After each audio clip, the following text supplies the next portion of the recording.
Welcome to another episode of Va Tutto Bene, the podcast with heart, life, humor, and an Italian accent.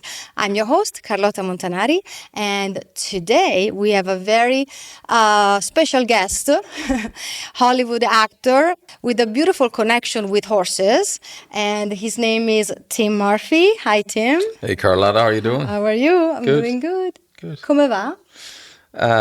Va tutto bene. Bellissimo, mi piace, fantastico.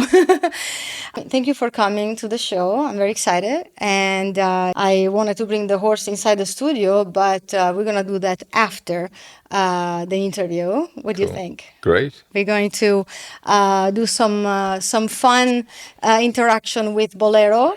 Love it. Bolero is sort of a scene partner for you that we did for a couple of filmings for your preparation for your movie in Calgary, Canada. Yeah.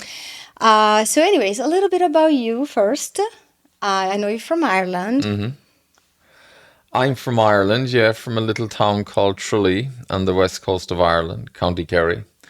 And Kerry means the kingdom. Wow. And Kerry people are quite independent people, I must say. Mm-hmm. But next stop America, basically. Yes. If you keep sailing on, Of course, you came to Hollywood about... I did. I came here, I suppose, the end of 97, Mm-hmm. And I'd done a movie in Galway with an American company for Showtime. And I had a summer romance with this actress, mm-hmm. Rebecca Staub was her name. And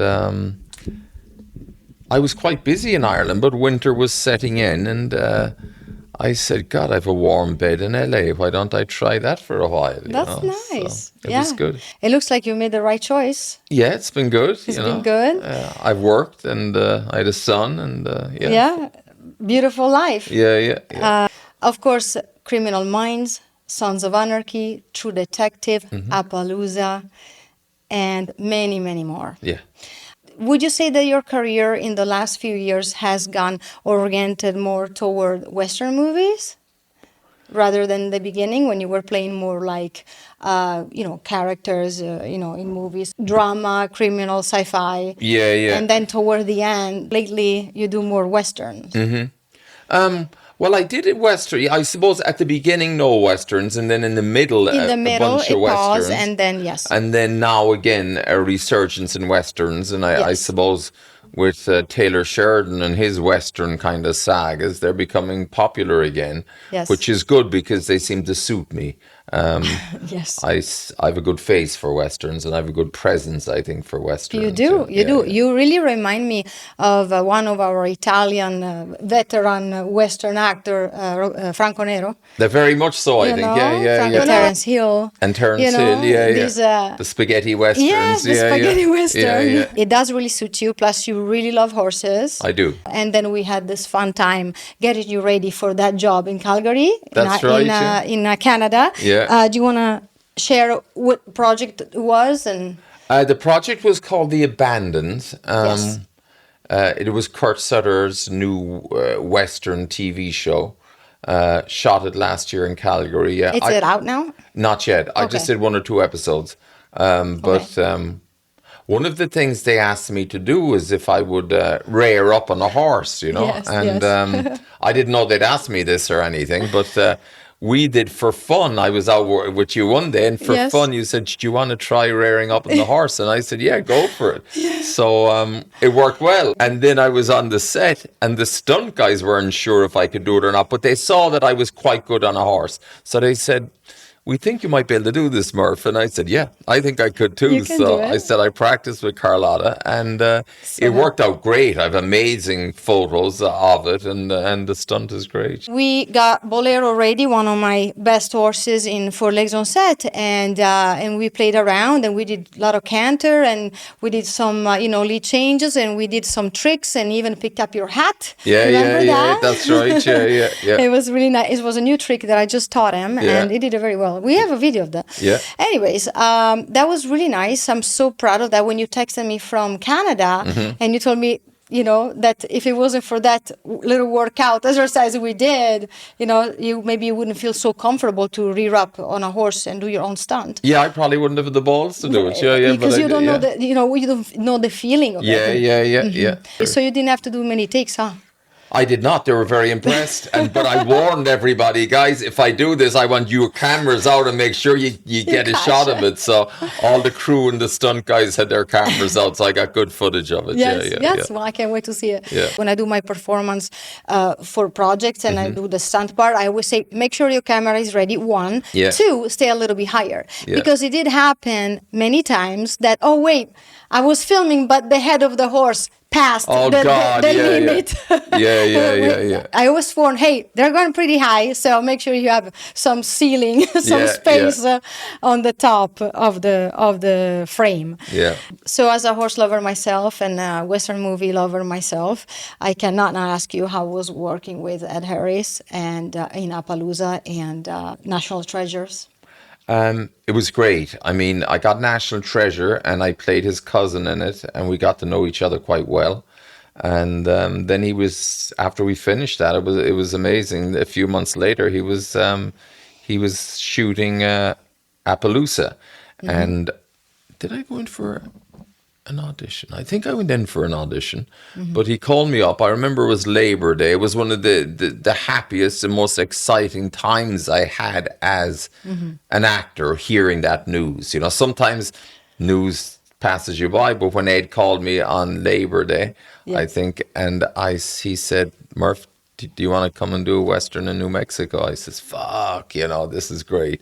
So yeah, I was happy. Claro que sí, claro que sí. Yeah, it was great. So I went off to New Mexico and did that Western. It was great, How many weeks of filming that was? I think I was there for about 4 weeks or something. Oh, yeah. nice. And then I would have been on another section of it, but they decided my character wouldn't make it to the next section. So, yeah, bummer. Exactly. But it was good fun. Yes. Fun. Oh, I love that. In the photography. Oh, amazing. Oh, the photography. I always say, the photography, the editing, the music makes such a character of a movie, you know what I mean? Huge. Like, of course, acting and story. Yes, of course. Without that, you have no movie. Without story, you have no movie. Yeah. But ultimately, in the post-production, how much value, gets added because of the music, because of these elements. Did you start as an actor in Ireland, or you actually started in Hollywood? No, I'd been acting for about 10 years in Ireland before I headed out to Hollywood. I trained in the Focus Theatre in Ireland under Deirdre O'Connell. Yes. Gabriel Byrne would have gone through the Focus Theatre. Liam Neeson would have gone through the Focus Theatre. Oh, one of my favorite actors. Oh, he's great. I was quite busy in Ireland. Did TV show, did some films, did loads of theatre. And then I headed out to LA. To LA. And then you are a member of the Actors Studio. That's how we met. That's right, yeah. 16 years ago. Yeah. I know it's a long time. I can't believe it goes by so fast. It really does. It's amazing, yeah. It is amazing. Yeah. And, the fantastic Martin Landau and, Mark Riddell. Really wonderful. Did you do any projects with the Actors Studio? I did. I mean, I was often there doing work. A play with Brian Foister that was developed in the Actors Studio. It was like 3 one-act plays by Tennessee Williams. Yes. We did that. And also I worked with Penny Allen a lot. We should mention that Penny Allen was absolutely one of the very best acting coaches in LA for the method actor. I got to work with her on a few projects I was shooting back then. And her husband was actually the private coach for Al Pacino in so many projects. He was, yeah. And they were buddies for years, Yes, And then he got multiple sclerosis, I think. And Penny looked after him. But Penny then became the great acting coach to a lot of the present stars. She basically turned around Matthew McConaughey's career from doing, rom-coms to being a serious actor, Incredible. So she was amazing, actually. She was amazing. Yeah. She was a real mother of acting art. Very much so. Her energy was amazing. It was. Like, I can talk about her for hours, even though we didn't work for years together, because at that point, by the time I arrived at the actor studio, it was just my beginning and still learning English and dealing with the accent. But her approach was something else. And it was. And then, of course, unfortunately, she was already in her almost 90s. And so she passed away. So you've been in LA for so long, and it seems to me over the years that you carry with you this grounded personality, simplicity, and true values of another world. Just like I feel about myself with my culture and my roots from Italy. And, I would like to ask you if there's anything particular, of course, that you miss particularly about your people, your culture. And we know ethically, work-wise, you're better off here for sure. But if there's anything that you always bring with you from your roots, and the biggest difference you find culturally. Yeah. I loved your intro there, because you mentioned qualities about groundedness and about loyalty and about, well, you might have mentioned loyalty, but that you mentioned three things. I forget what you said now, but grounded, simplicity, and the values. Very much so, and good values. Yes. I think we do carry those with us. I think more so immigrants carry something from the land.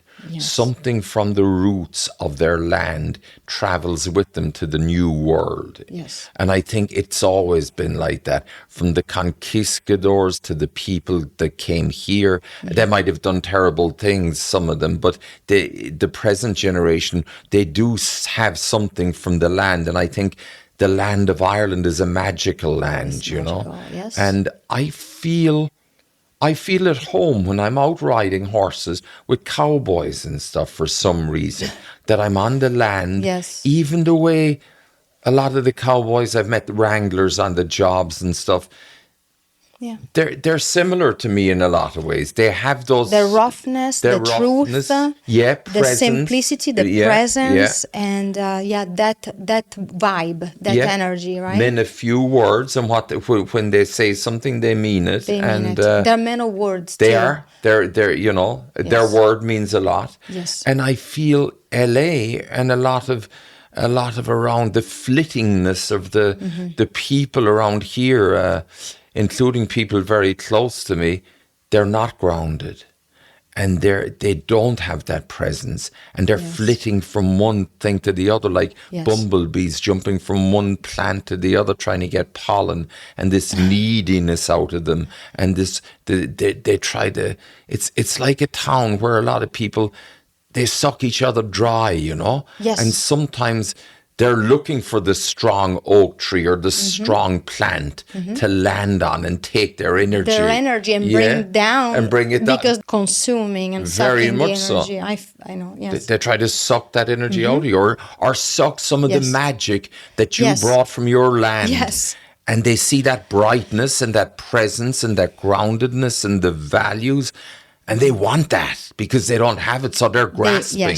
They're always grasping. So I think to be able to carry that from your land away, thousands of miles away, to this country is a good thing, and you should always be proud of it. And you feel rich. You do? Because it's within you, it's inside of you, it's born with you, with your energy, with your being. Yes, I agree on that. I feel that too. Very much so. Don't be trying to be one of them.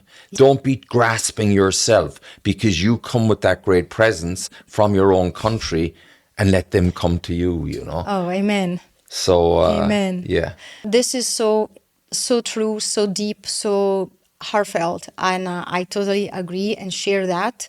I wanted to ask you, if there is something particularly that personally difficult and they almost thought, this is so difficult, I don't know if I can get out of this one, and what helped you to overcome it? I suppose we always have trials and tribulations in life.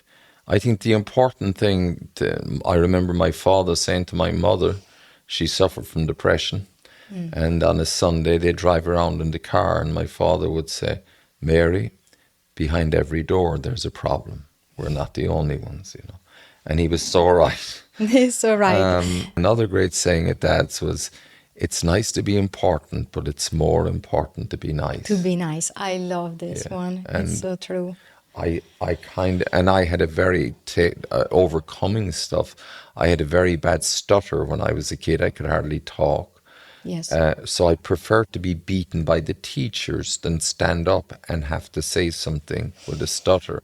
Wow. And people would make fun out of you and all that. And then a teacher got me to read slow, and he took interest in me, and I became a very good reader, and I got confidence, and it left me. But that was a tough thing to deal with, and I suppose to this day I don't like people laughing at me, or if I think people might be laughing at me.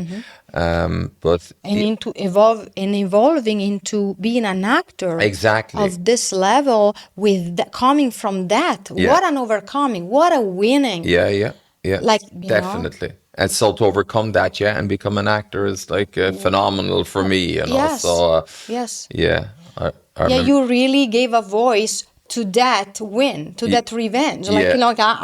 you know, I own it. look at me now. Look Yeah, at yeah, me yeah, now, yeah, you know? Yeah. How amazing. So and Of that experience, so this woman, so simple, she just simply helped you little by little to read slow, and exactly. helped you little by little Yeah. to be confident, and Yeah. something so simple and so far behind is, you know, within you still today. Mm-hmm. That overcoming, that change made you who you are today. Yeah. Thanks to that person. Yeah, very much How so. amazing. Something so simple can impact forever your life. But what I love is, and what you should be very careful of, I try to be kind and empathetic towards people. I get the kids, you know, when they were little kids, I would get them to give donuts to some homeless people. And I think it's good to be kind, and you never know what effect you have on people. I remember I was teaching in Ireland one time, and I was doing my best as student teacher, and I got a letter. My problem as a teacher was I would spend time with the guys that were shy or that were not having difficulty in the class more than the guys that were able to do everything and they were fine, you know. And I'd spend, you know, I devote some time to the little kids that were having a hard time. And I remember getting a letter at the end of the term, and didn't think anything of it, Yeah. thanking me so much from the parents, saying, we can't believe that you were so great with our kid, and he was having a lot of trouble, Yes. and you're his favorite teacher. And it would bring tears to your eyes, something like that. Wow. And then when you notice, I was having a hard time in my marriage and everything, and I had to move out of the house for a while, and a friend of mine who didn't have anything, a small little apartment, no money or anything, I worked with him. He was a director many years before, and he said, Murph, if you need a sofa, or you need to take my bed or whatever, you can have it. And Wow. I will never forget. I never forget those things. And I remember when I was a kid in the schoolyard. It's funny. I had a little discussion like that with someone recently, but in the schoolyard, I remember we'd to line up in twos, and I had wet my pants. I pissed in my pants a little as a kid, and no one wanted to hold my hand. And Oh my God. Michael Shanahan, I remember his name, and we must have only been about 7 or something. Michael Shanahan held my hand, and I'll never forget that. You never forget those things. Wow. So I think It's, we should the always difference. be good and nice to people, because you never know what that effect is going to have on that person. Do you know what I mean? Yes. Well, you got me emotional with that one because, yeah, you don't know how big the impact can be by being nice to someone No. with the little things. If you have nothing, you have something to share. Yeah. You have a story. You have a piece of bread. You share your piece of bread. You have your couch. You can share your couch. Yeah. In the moment of the need, it doesn't matter There is no money. Stuff is not all. Things is not all about money. To have a big heart, you don't need to have money for No. that. In fact, it's quite the contrary.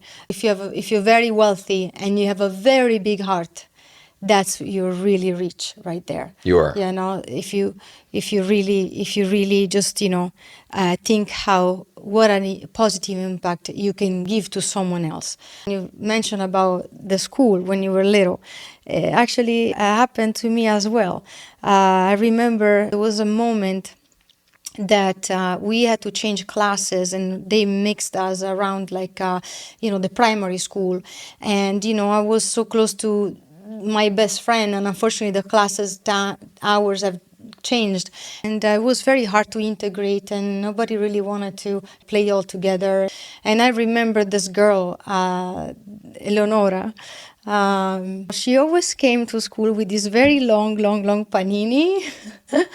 And I remember approaching me one day with, asking me if I wanted this huge baguette, whatever, panino. And I was kind of in the corner. And since that approach, we became best friends for the remaining 4 years. We had the best time. That little gesture, I felt a little, was cut off. Like, I don't know what to explain. I felt like a little bit isolated. I was missing my friends that we were going out at the same break, Yeah. I went to school at the nuns, Catholic school, and my nun was particularly modern and amazing, Sforlia. And because growing up with split parents, and we were already around 6 years old, we did suffer a lot, and the missing and the change, unfortunately. And so she kind of acted like a mother to me, and also to my brother. There was 4 classes above me. I remember that particular teaching, about the faith and, the being good, and taught that as that little, we were so little and already taught that. How important that was, to be all together, because we are all brothers and sisters. And do you find how difficult some people do to be nice to someone else that has not fulfilled their needs? Yeah. Why is so difficult, you think, that compassion, that humility, that place in the heart of goodness? I think it's terrible. I think I think you have a very good point. I think I find in America, among certain people in America, I don't know what has happened. There seems to be a lack of love for your fellow man, a lack of kindness, a lack of empathy, and a huge lack, I think, of responsibility. Nobody wants to accept responsibility for anything, whether it's the country or the individual. Yes. Because I think responsibility is a great thing. If you do something bad, or by accident or whatever, the best thing you can do is stand up and say, mea culpa. Yes. It was my fault. I'm sorry. And that's it. But they find it so, they think that, oh, if I lie, I don't have to take responsibility. Yes. And it kills me. It actually, that a person won't take responsibility for their actions. And they will try sometimes to put it back on you. Yes. That it's your fault that they did this. That it's your fault that they acted badly. Yes. That they are the victim. They're the victim. It's amazing altogether. That's why I'm finding in this society right now this constant mention of narcissism. Oh, huge. When I grew up, the word Narciso is a mythological character, a mythological personage, that liked himself so much that he died drowning in the pond where he was keeping mirroring and looking in his reflection, right? That's all I knew. A narcissistic person is someone who likes his beauty. Yeah. Right? That's it. Yeah. But a narcissistic person, the way I'm learning, the way I'm exploring and experienced in my life, is that a narcissistic person is someone that is affected by narcissistic personality disorder, which is literally a lack of accountability Yeah. comes all from insecurity Yeah. that they grew up with, unfortunately, from parents or whatever situation in their childhood. Yeah. And then they grow up that way and they project that in everyone around them. Yeah. They cannot admit they have that because they don't see it. They only see that is the others. Yeah. The problem. They literally go in their world of selfishness and lack of empathy. Everything evolves around them. Yeah. No matter who is suffering. No. Like there's many people with those traits or whatever, and you could say Different levels. Yeah. Yes. But America is another country that loves labels. They love having Yes. a word for something. They love having, oh, I got this or I got that. But things don't fit into a square little box sometimes. Nothing's perfect in a box. We're human beings. We're imperfect beings in a lot of ways. So as we were saying though, if you take out the word or whatever, it has become a very selfish society, Yes. unwilling to take responsibility for any actions. Yes. And I think from the top down, and you can label it narcissism or you can label it some other thing, but the world is really in a bad way at the moment, I think. Yes. I can't understand how we teach kids, at least I teach my kids, to be kind and empathetic. Yes. Yes. And then they grow up to be adults, a lot of them, that adults are not held to the same values that kids are held to. And that amazes me. Yeah. That you can swindle a guy in business and it's considered okay because it's business. Yeah, it's not terrible. okay. It's terrible. You're literally backstabbing Yeah, someone. totally. You're ready to be immoral Yeah. and To win. to win, to It's win terrible. power, control. Yeah, Make yeah. you look bad to look good. Yeah. But It's terrible. But I think this is a culture as well Yeah. with ultra capitalism or whatever, that winner takes all. Unless you're a winner, you're a Yes. loser. And if Yes. you're a loser, you deserve nothing. Only the winners deserve something. And you see little kids on the playing basketball and stuff. Yes. And are playing football. And Yes. some fathers are winning at all costs. Winning at all costs. It doesn't matter how much damage you might do to the child. They better Unbelievable. win at all costs.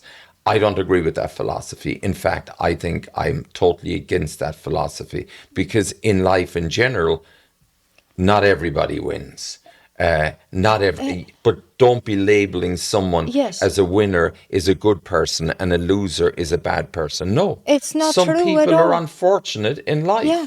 And we should care for those people. Yeah. You shouldn't let people die or be homeless or on the Yeah. street Yes. just because they have a bad streak of luck. Yes. Because the Yes. profession we're in, Yes. acting, Yes. it's 80% luck.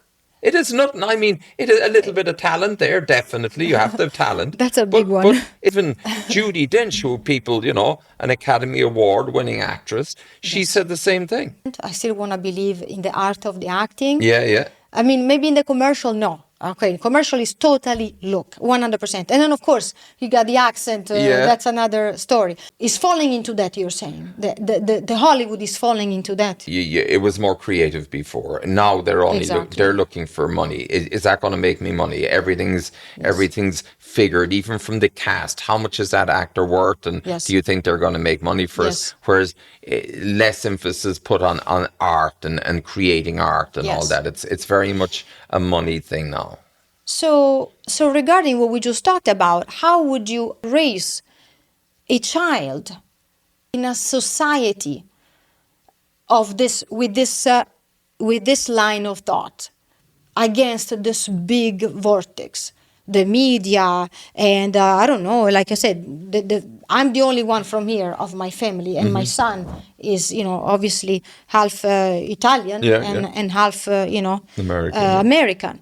So how do we keep raising our children with those values? We have them in the house, but how do we do with this? I agree with you. I think as a parent, you can only do your best, because Yeah. once they reach the teenage years, And even before that, they want to play with their friends. They love their dad and they love their mom, and Nice, nice. we play with them. And you can just give them as much time as you can until they're about 10. But after that, really, they want to go out with their friends. Then it's the friends that are influential. They're influential to the friends and their friends. So if what I love hearing from adults or from other kids, that my kid is very good natured. If I hear that, I'm very happy, you know. Yes, I love that everything we see it. We see it really, like kindness, empathy, and gentleness, and at the same time strength. Did you choose the school in a certain way? What would you suggest to another parent? Yeah. What Well, the school I go to is McKinley. It's a public school in Santa Monica, and it's very I feel artsy kind of. I feel their motto is kindness, which I love. They have a big thing, kindness, which is for me the most important thing.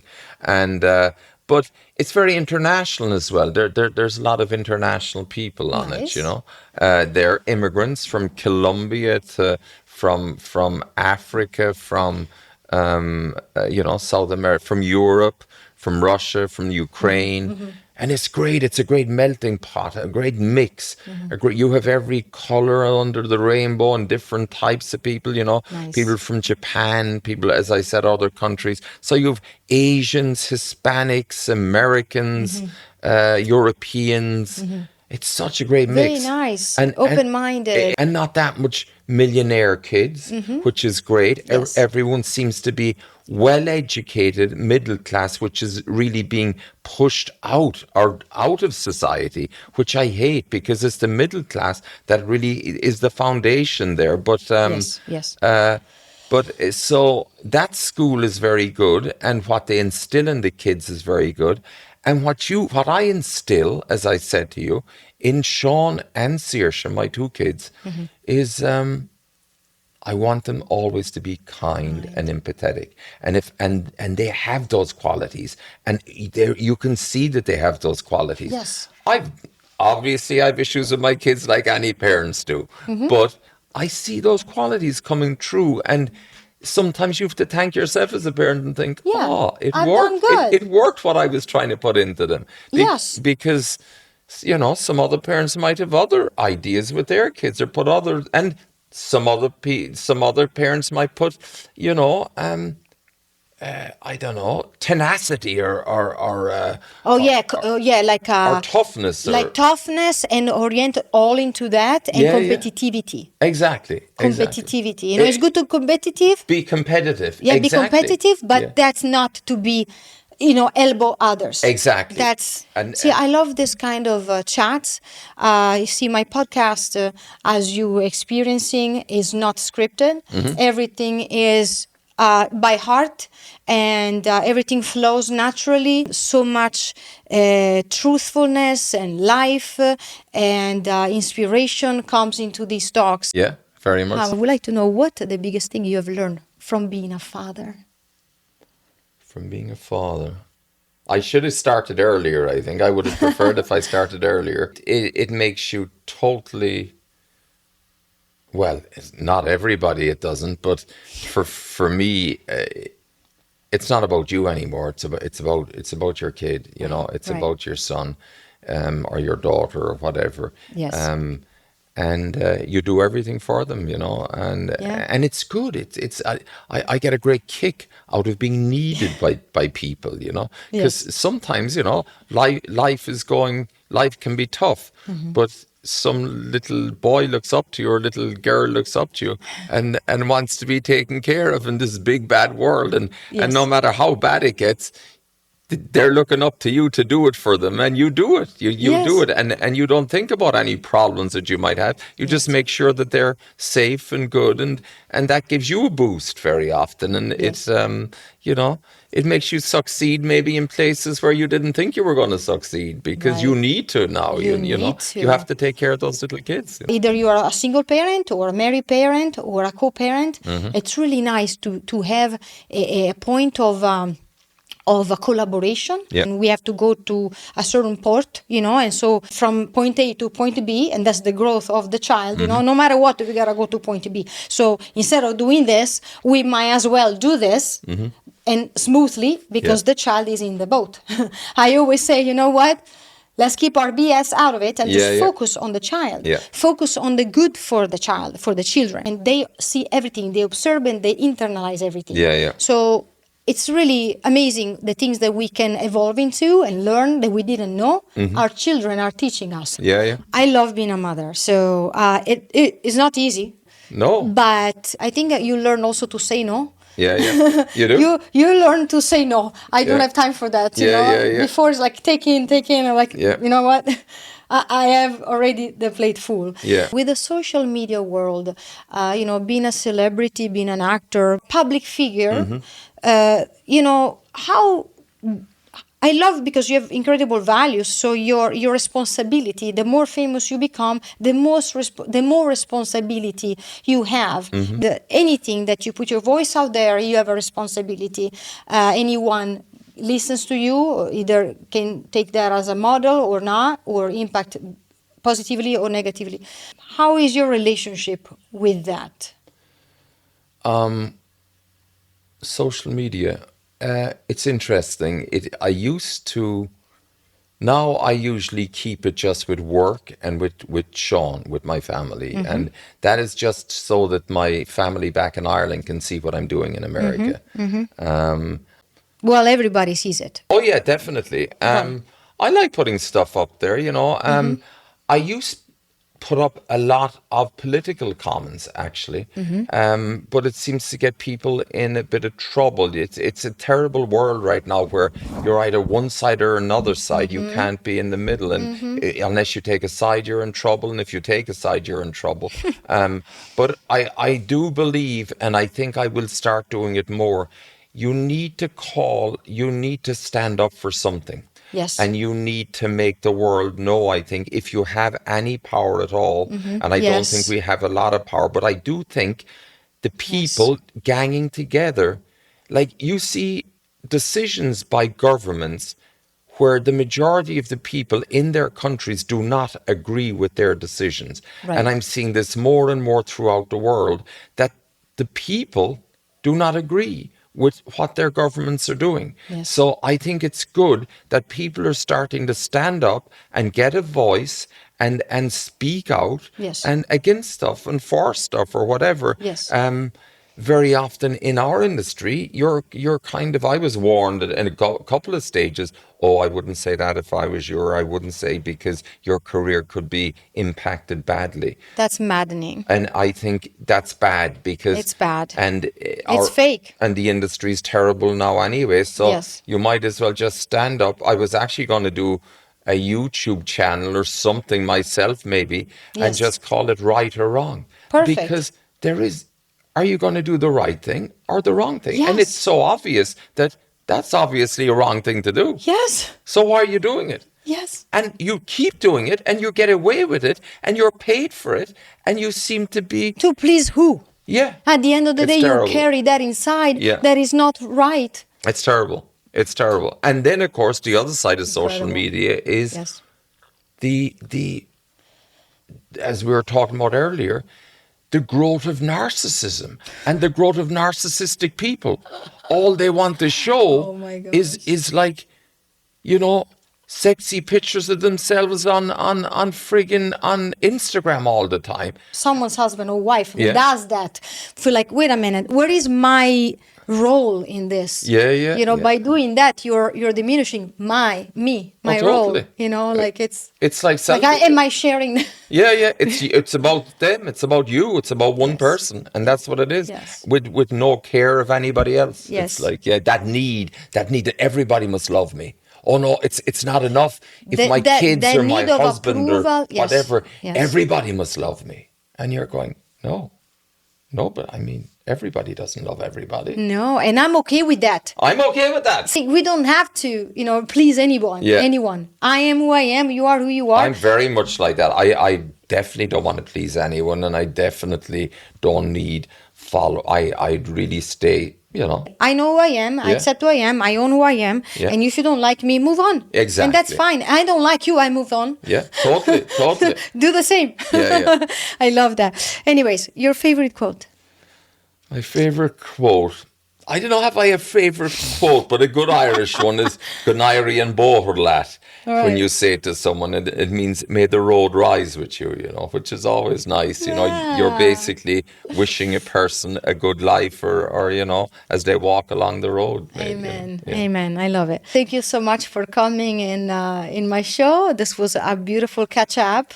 And all right. So are you ready to go play with Bolero? Yeah, let's do it. Thank you so much for listening to Va Tutto Bene. I hope you enjoyed this episode. And this episode is sponsored by Be Habitat. Be you, be your own well-being. And you can explore their beautiful website on behabitat.com for your beautiful home and made in Italy. Ciao.